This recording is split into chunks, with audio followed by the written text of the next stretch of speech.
Hello and welcome back to another video. My name is CJ the Populist New Yorker, and today we're going to be looking at the Georgia 2021 Senate runoff election, which will be occurring tomorrow, January 5th. So we'll be breaking down the early vote numbers. We'll be looking at some polls and some prior election data to try to determine which candidates are going to come out on top, because we have two races going on. We have the race between incumbent Senator David Perdue and Jon Ossoff versus another incumbent senator, Kelly Loeffler, and Democrat Warnock. So I figured now would be as good a time as ever to come back to YouTube. I've been gone for a month, Christmas, finals, all that sort of thing. Very busy month, December. But I figured I'd come back and get to my regularly scheduled content again. And what better way to start it with an election? So far, as we can see, the election is going to have decently high turnout. 3 million people have already voted in the runoff election, and this is a runoff election. Typically, runoff elections in Georgia don't really have high turnout, and they tend to heavily favor Republicans. But if we look at the data here, Republicans are up in the early vote, but they're only up by 2 points. Exactly 2 points. If we look at the 2020 general election, which it's hard to believe is already 2 months ago, Republicans were up by 7 points, and this was the final result. Joe Biden still ended up winning the state of Georgia by 12,000 votes.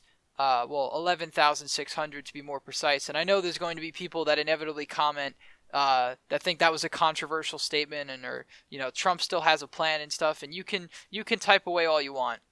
But essentially, even with that early vote advantage, it did not bode well for Republicans. Joe Jorgensen got 1.2%, but I really don't think that swung the election. But again, what really gave Joe Biden the state of Georgia is the Atlanta metro area. And of course, we can also look at the Senate race. David Perdue won by around 2 points over Jon Ossoff, but he didn't win his Senate seat because the election was to go to a runoff. So Perdue, if he had gotten 50%, Republicans would have the Senate on lock, and they wouldn't have to worry about the Georgia Senate election. It would only be Loeffler versus Warnock. And in that case, obviously Republicans would still want to pick up there, but it wouldn't be essential to Mitch McConnell holding on to the Senate majority, because either way, Republicans would still have enough seats with Joe Biden in office. But Perdue won this seat by around 90,000 votes. If we go down to the special election, Ralph Warnock won with 32.9% to Kelly Loeffler's 25.9%. Doug Collins getting 20%. So again, this was a complete mess. There were literally dozens of candidates, probably around a dozen or so, who actually ran, and obviously nobody was going to break 50% in the runoff election, so hence why in the special, so that's why it went to a runoff. In terms of total votes, the special election had less votes than the regular Senate election by around 40,000, which makes sense because the runoff was probably more confusing and less people really know about it. But again, both of these candidates are going to face off again tomorrow. So if we look at the 2016 election real quick, we can just see that the state of Georgia went to Donald Trump, the Republican, by 5.1%, which is a dramatic shift to what we see today, which is Georgia going to President-elect Biden by around 0.24%.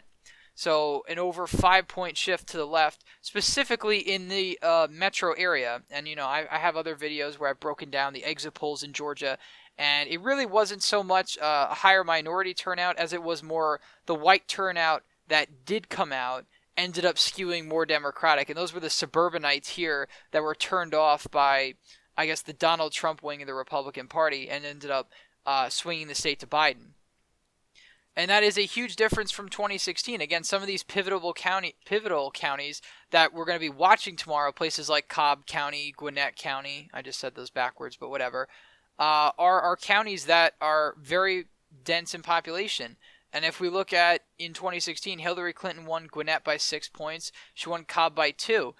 In 2020, Joe Biden won Cobb by 14% and won Gwinnett by 18%. So that is a gigantic shift in Metro Atlanta. Donald Trump barely added on to his total votes from 2016. Joe Biden added on an enormous amount.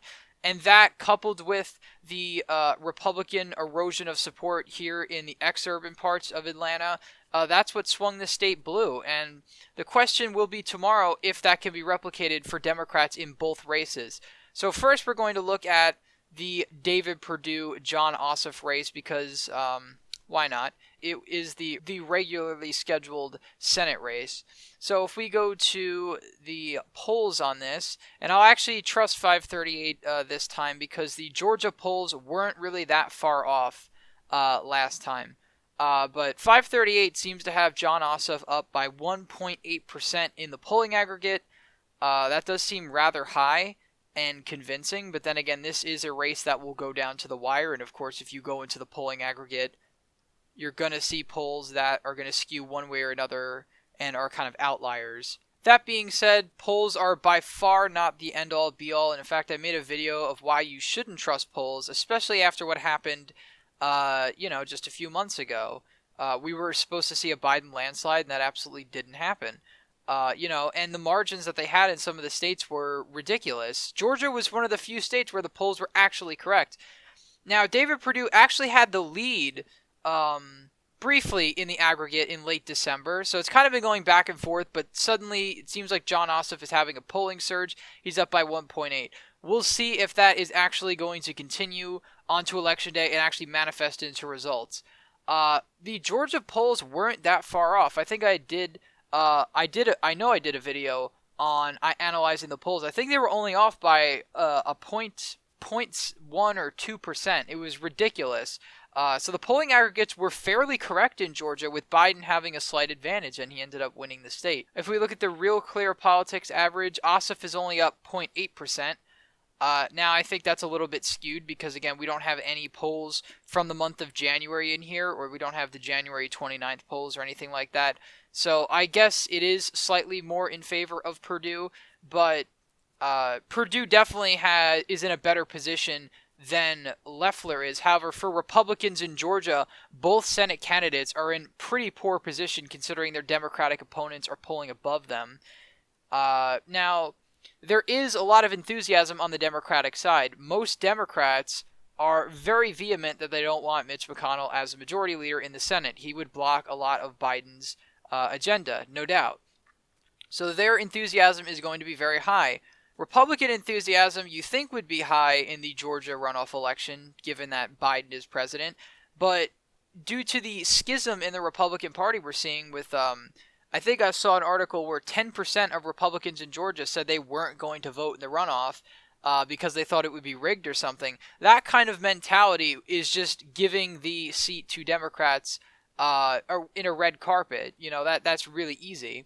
So this entire schism, the Trump wing of the party, really could throw the race to the Democrats, which would actually give them the Senate majority. If you asked me 2 months ago, I would have said Republicans would have probably held on to these seats narrowly, but they would have done it. But now looking at, the dynamic at play here, it's going to be an uphill battle. I think it is an uphill battle for Republicans this time because Democrats have the enthusiasm.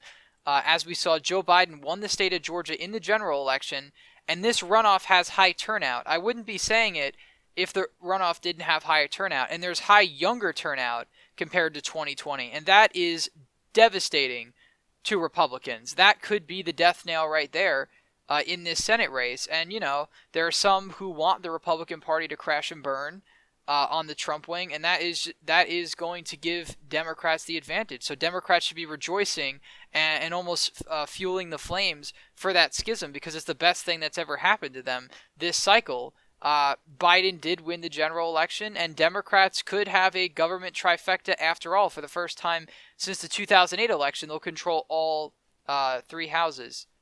Branches of government, I mean. I always record these videos late at night. So now we're going to look at the Loeffler-Warnock race. I've always said Loeffler is the weaker candidate, and I couldn't be proven more right. In terms of leading, Loeffler has been in a pretty poor position polling-wise, and though the polls have always been within 3 percentage points, Warnock has been more so than not in the lead. The opposite in the Perdue race. Perdue more often has been up. So Perdue is obviously in a stronger position, and I think either way the election goes tomorrow, I think Perdue is going to have a higher percentage of the vote. Now, I do think it's very bizarre that people would be splitting tickets tomorrow. But I do think it's going to happen, and it might only be 0.1 or 0.2% difference, but I think that could be the difference between, two candidates from the same party going to the Senate and one candidate from each party going to the Senate. What I will say is it would be really remarkable if Democrats actually are able to pull this off tomorrow. It would be the first time in about a decade or two that a Democrat has won a Senate race in Georgia, not to mention Georgia having 2 Democratic senators, which is unbelievable. That would, for me, pound the gavel, making Georgia a blue state. That would make Georgia a blue state, not really so much a purple state anymore, because this is a race Republicans should have the advantage in. And you could say, well, this is a one-off because of the circumstances, but these circumstances tend to shift states one way or the other. You could have a few bad candidates that turn the state more blue or red or vice versa, and that's what is probably going to happen tomorrow. Now, this race is super hard to predict because depending on what polling aggregate you look at, it's either, Democrats up 2 points or it's, Republicans barely holding on. What I will say is pretty interesting is even Trafalgar which is a Republican-leaning poll, has Ossoff up against David Perdue, which is pretty remarkable. Emerson, which is somewhat reliable, has Perdue up. So what this really tells me, though, is that this race is a pure toss-up. That's what the polls are telling me, because even though the Democrats are higher up in the aggregate here, again, this Survey USA poll kind of seems a little ridiculous. I don't think Warnock is up 6 points on Loeffler. That would be remarkable if that was the actual result. 7 points, excuse me. But, again, these polling averages aren't the end-all, be-all, and ultimately we're going to see what happens tomorrow.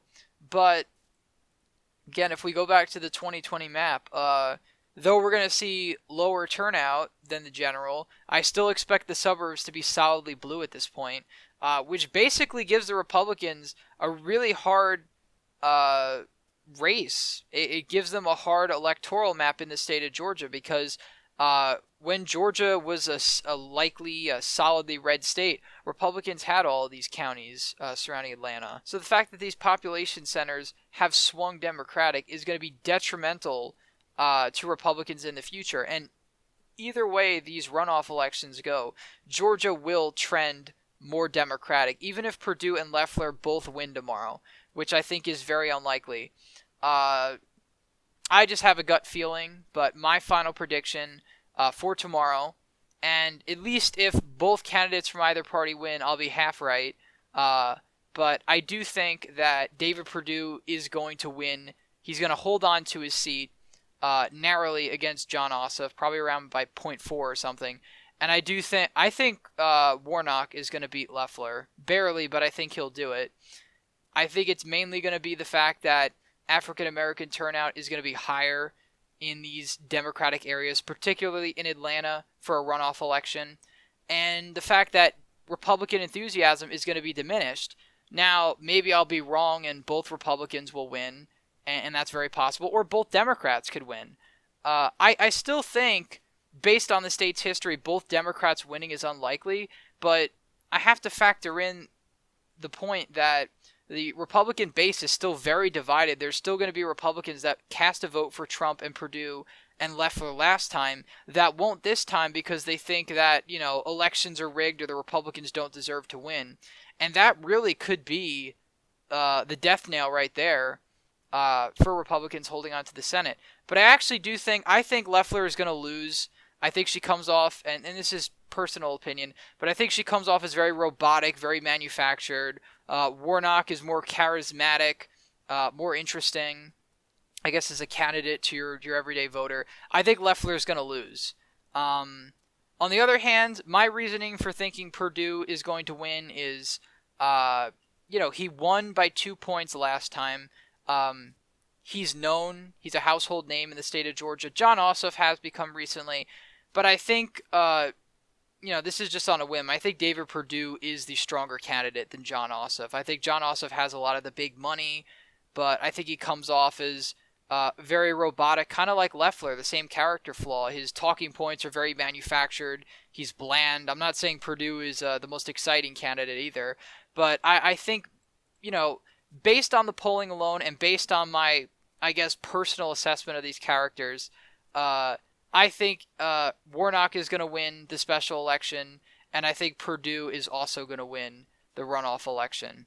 So that is my final prediction for Georgia tomorrow. We're going to see how it turns out.